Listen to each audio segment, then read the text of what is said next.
baru kita masuk ke baru ada feedback dan kita melakukan perbaikan atas input baik dari adaptasi sendiri ataupun dari kemitraan. Kemudian nanti pertengahan tahun 2025 pada konsep note itu disepakati untuk dilanjutkan prosesnya, dan kemudian kita masuk ke proses yang namanya Project Formulation Grant, di mana kita diberikan kesempatan untuk melakukan pengambilan data lapangan langsung di Hutan Tangaya dan Kalmas. Kemudian 2026 ini kita melakukan konsultasi publik juga sebagai bagian dari proses penggalangan data dan informasi. Dan setelah proses ini baru kita akan melanjutkan dengan perampungan proposal dan pemasukan proposal. Kemudian timeline rencana implementasi itu karena kita dibatasi maksimal 3 tahun. Jadi kalau andai-andai kalau misalnya paling cepat itu rencana implementasinya baru memungkinkan dilakukan di 2027. Jadi 2027 rencana sampai 2030 itu paling cepat. Oke, saya jelaskan sedikit observasi lapangan kita lakukan di November dan Desember 2025 di 10 desa.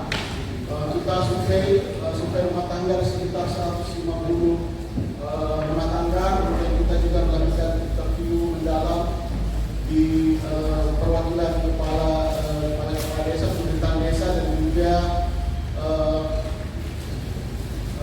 perwakilan kepala tokoh masyarakat di 10 desa.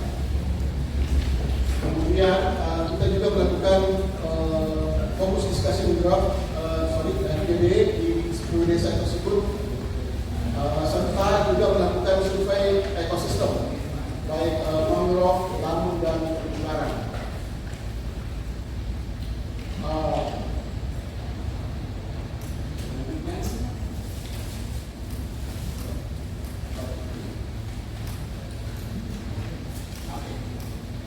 Kemudian lokus program kita pilih ada 2 kecamatan, 4 desa di Hutan Tangaya dan 4 desa di Kalmas. Nah, sebenarnya kami mau intervensi semua desa yang ada di Kalmas dan Tangaya, tapi ternyata rentan dukungan finansialnya tidak mendukung karena biaya operasional ke semua desa itu terlalu besar, sehingga kami pilih 4 desa yang paling memungkinkan dicapai dan paling efisien, paling murah pembiayaan, baik di Kalmas maupun di Tangaya.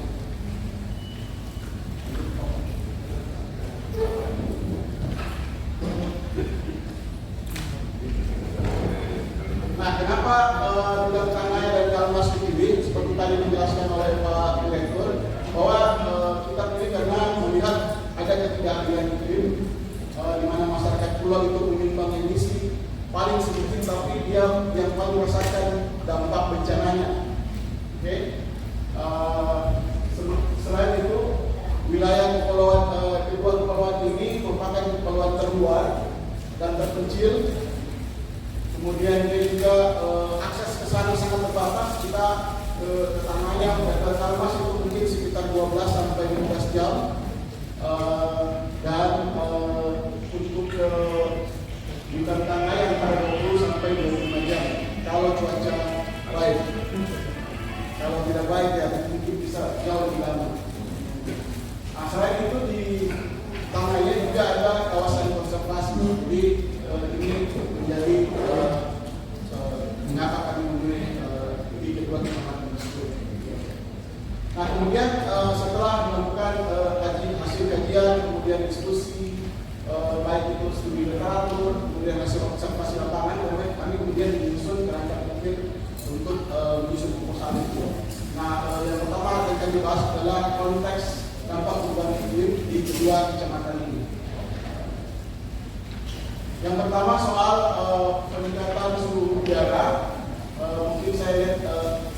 dari data IPCC ataupun dengan proyeksi BMKG itu memperlihatkan bahwa ada tren kenaikan suhu baik suhu udara ataupun suhu permukaan air laut ini antara 0,9 derajat sampai dengan 0,9 derajat Celcius. Nah ini merupakan implikasi pemanasan ini bukan sekedar statistik, melainkan ancaman langsung bagi metabolisme ataupun semua kehidupan yang ada di laut dan pulau-pulau.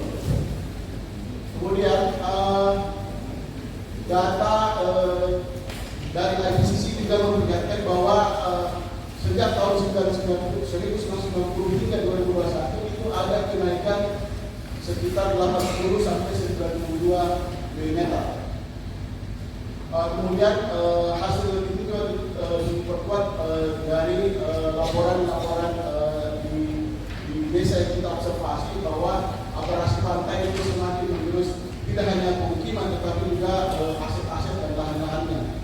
Intrusi laut juga mencemari sumur-sumur yang ada di pulau. Kemudian banjir rob 40 sampai 50 cm itu sudah semakin sering terjadi. Sebenarnya pulau-pulau kecil elevasi yang tanpa elevasi adalah yang paling pertama yang akan hilang jika tren ini terus berlanjut.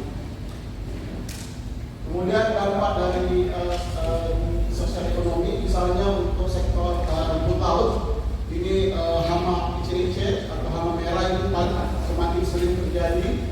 Kemudian di sektor perikanan, nelayan-nelayan kita yang kapalnya kecil, kapal-kapal 5 GT, 25 GT itu semakin berisiko pada saat musim-musim badai. Bahkan mereka tidak bisa kemana-mana. Kemudian pada saat musim badai, pasokan BBM dan juga sembako itu terputus. Kemudian banjir rob juga banyak merusak perumahan dan infrastruktur seperti dermaga dan lain-lain. Dari hasil analisa kita melihat juga bahwa ada beberapa jenis ancaman yang paling sering terjadi. Dari rumah tangga melaporkan bahwa yang paling tinggi yang mereka takuti adalah soal gelombang tinggi dari badai laut. Ini sekitar 0,82 indeksnya. Kemudian kekeringan dan intrusi laut itu juga mereka sering merasakan ketidakpastian cuaca, terutama untuk nelayan hingga ke angin kencang. Kemudian data untuk gelombang tinggi dari 2016 sampai 2025 itu memperlihatkan sudah tercatat sekitar 8 kejadian kapal tenggelam hilang dengan korban jiwa. Yang terakhir kayaknya yang menelan korban camat di tempat ini.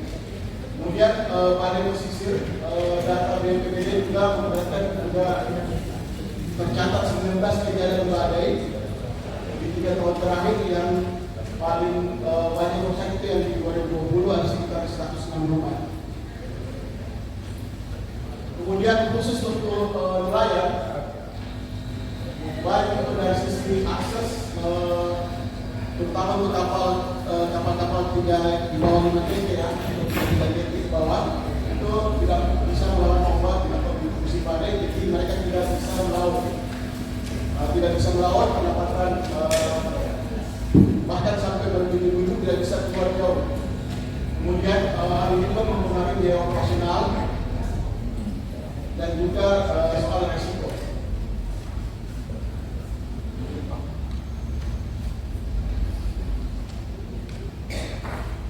Nah ini dari kalau kita lihat profil rumah tangga nelayan, 60% rata-rata kepala rumah tangga itu hanya berpendidikan SD, ya, yang kami survei dari 150 rumah tangga.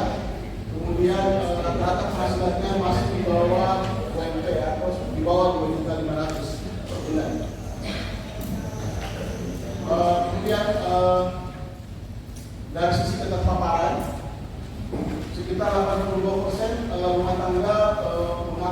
kesulitan terdampak pada saat musim badai. Kemudian sekitar 77% rumah tangga juga mengalami penurunan pendapatan secara drastis.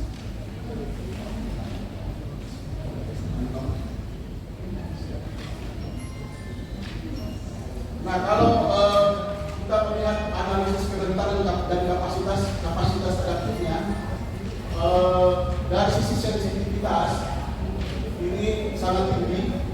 Pemicunya adalah akses ke fasilitas-fasilitas seperti kesehatan, pendidikan ini masih sangat terbatas. Kemudian kapasitas adaptasinya sangat rendah, terbatas pada modal sosialnya, dan sehingga resikonya itu sedang tinggi.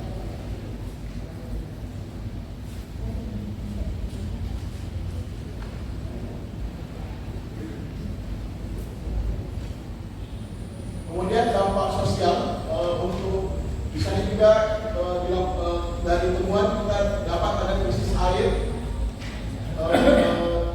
polusi air laut membuat sumur-sumur menjadi payau pada musim-musim tertentu.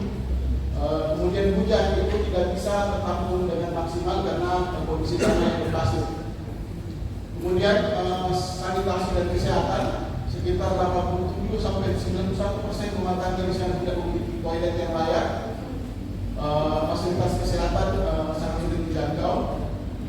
Kemudian beban ganda perempuan terhadap kelangkaan air ini menambah beban kerja mereka karena mereka yang harus bertanggung jawab untuk mengangkut air.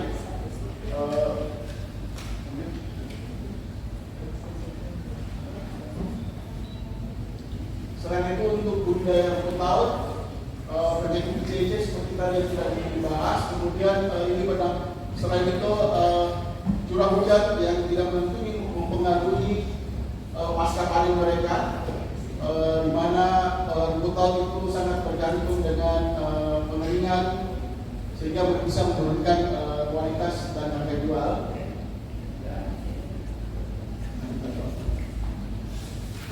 Nah, selain tantangan iklim itu, ada juga tantangan pembangunan. Jadi kalau kita lihat sebenarnya pulau-pulau kecil tersebut dibandingkan dengan modalitas yang ada di daratan utama itu sebenarnya mestinya bisa sama-sama berkembang. Tapi ada hambatan struktural di sini, seperti misalnya infrastruktur yang masih sangat minim, sehingga baik itu dari infrastruktur pendidikan, kesehatan, telekomunikasi, ini di sana masih setidaknya waktu kami survei itu masih sangat minim. Kemudian ada blind spot data, gaps data dan informasi, baik itu stasiun cuaca, kemudian jadi informasi yang detail untuk nelayan itu belum bisa mereka masih sangat terbatas terhadap itu. Kemudian riset-riset juga yang ada di Tangaya dan Kalmas juga masih sangat sedikit, di mana data dan informasi ini sangat dibutuhkan untuk proses-proses perencanaan pembangunan. Misalnya contoh data kerentanan yang dimiliki di sini, yang diterbitkan oleh KLHK, datanya itu menunjukkan bahwa kerentanannya sedang, padahal sebenarnya di sana justru sudah sangat tinggi atau berat.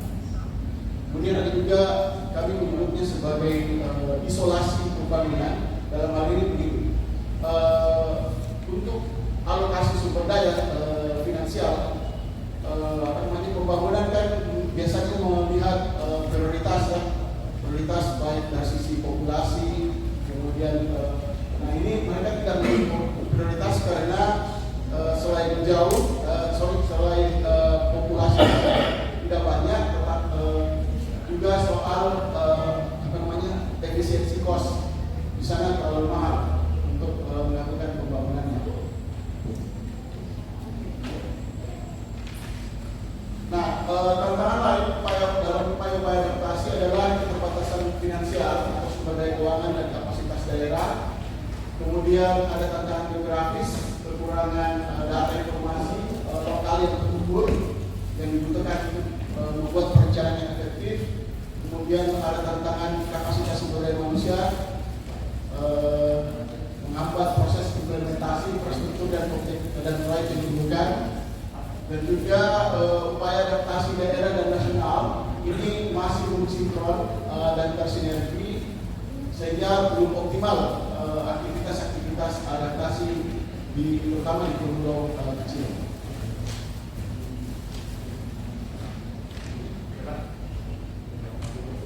Selanjutnya saya masuk ke kerangka proposal.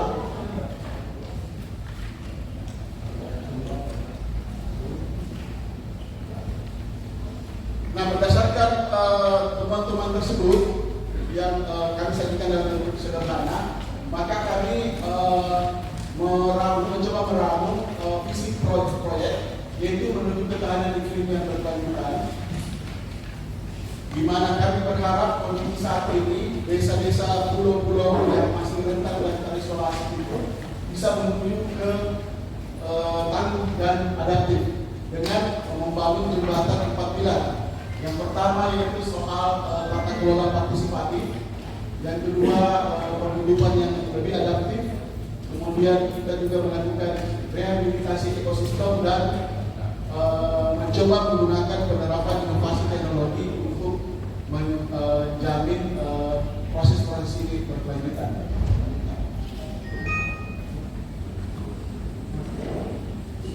Jadi untuk itu kami mencoba membangun sebuah teori perubahan yang sederhana. Visinya itu masyarakat pulau kecil, tangguh, adaptif dan sejahtera terhadap perubahan iklim. Yang tujuan pertama yang kami ingin target adalah peningkatan tata kelola dan peningkatan kapasitas pemerintah, desa dan kabupaten.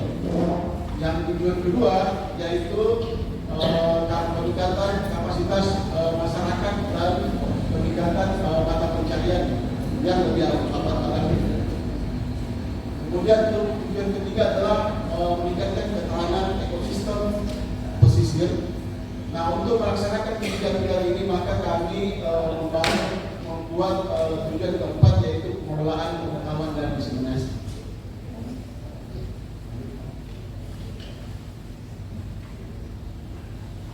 Oke, tujuan penguatan yang pertama itu penguatan kapasitas adaptif pemerintah daerah. Ini adalah yang kami outcome atau hasil yang kami harapkan adalah pemerintah daerah di kabupaten dan desa memiliki kapasitas adaptif yang kuat dalam menangani perubahan iklim, terutama untuk pulau kecil ya. Targetnya agar pemerintah desa dan kabupaten dapat mengintegrasikan resiko iklim ke dalam rencana pembangunan. Lanjut. Nah, ini syarat yang kami dorong. Ada kegiatan-kegiatan ini adalah yang pertama soal penyusunan rencana adaptasi di tingkat kabupaten, terutama untuk pulau kecil. Kemudian ada kegiatan ada peningkatan tata kelola perencanaan desa melalui rencana aksi desa yang kemudian rencananya akan diintegrasikan ke musrembang atau ke RPJMD desa ataupun ke RKP desa. Kemudian kami juga mencoba membangun mekanisme koordinasi lintas daerah, jadi tidak hanya antara kabupaten Papua, tetapi juga dengan provinsi lain, karena nelayan di Tarnaya dan Dalmas juga mengakses BBM di provinsi lain, di Lombok. Nah, kemudian untuk tujuan yang kedua, peningkatan kapasitas masyarakat. Di sini outcome-nya adalah untuk mengubah kerentanan menjadi ketangguhan melalui mata pencarian yang adaptif dan infrastruktur vital.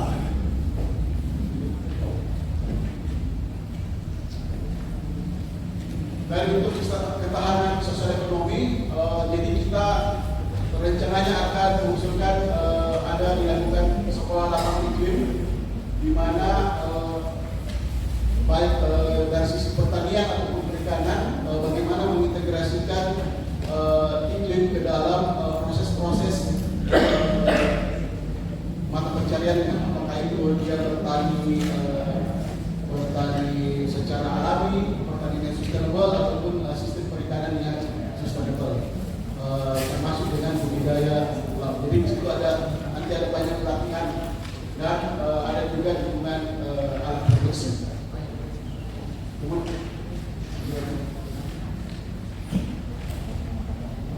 Kemudian kita juga akan melakukan program Kampung Iklim, mendorong pelaksanaan fasilitasi program Kampung Iklim.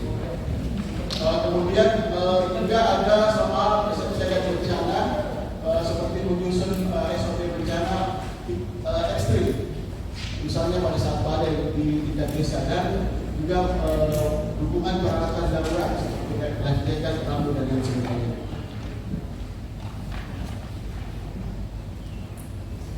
Untuk outcome selanjutnya adalah mengurangi exposure melalui penerapan inovasi teknologi. Yang kami maksud di sini adalah kami mau mencoba bekerja sama dengan misalnya dengan BMKG untuk menginstal stasiun cuaca lokal sehingga variasi iklim di tingkat lokal itu bisa lebih tertangkap. Jadi dengan tidak lagi terlalu bergantung ke data-data global yang mungkin biasanya cukup besar. Kemudian juga mencoba untuk membangun early warning system yang lebih sederhana, serta kami juga ingin merehabilitasi sumur-sumur adaptif, sumur-sumur yang ada untuk menjadi lebih adaptif, lebih tahan terhadap, lebih tidak terkontaminasi dari misalnya pada saat banjir pasang ataupun kotoran-kotoran yang ada di pulau. Nah, tujuan ketiga ini adalah penguatan ketahanan ekosistem pesisir. Jadi targetnya adalah melakukan rehabilitasi fisik baik karang maupun mangrove dan pengaktifan pengawasan sosial atau Pokmaswas.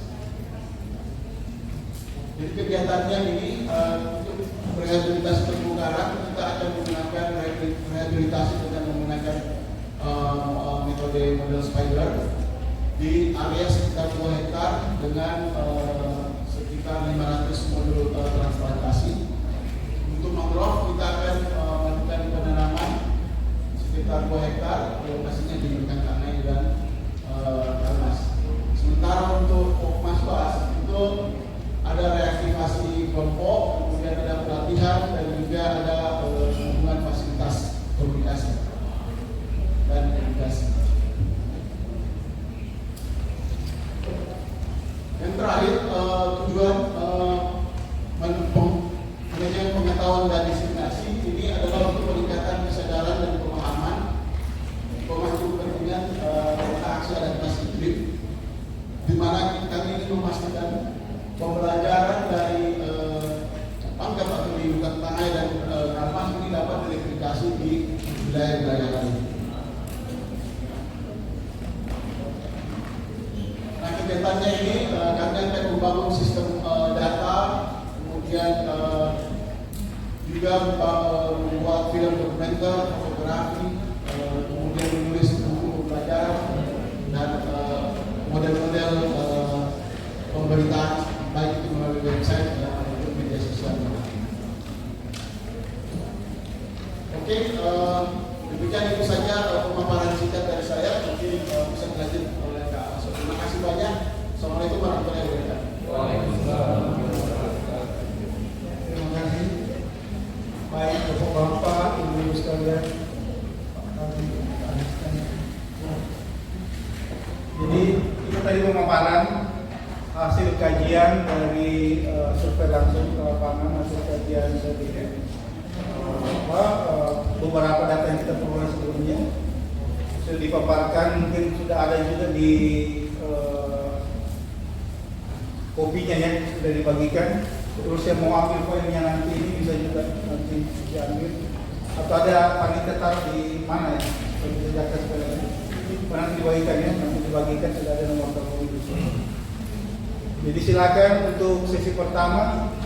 Mungkin saya buka aja dulu ya untuk yang bisa memberi masukan. Tadinya kita mau diskusi kelompok, cuma pikir waktunya Jumat agak sempit.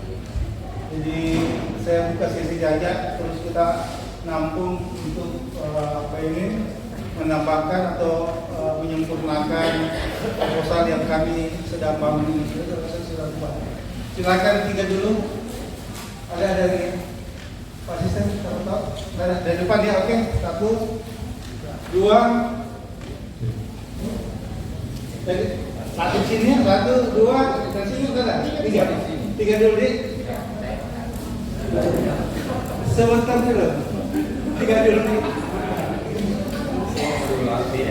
Ya, sini mau 3. Yang penting yang paling lama.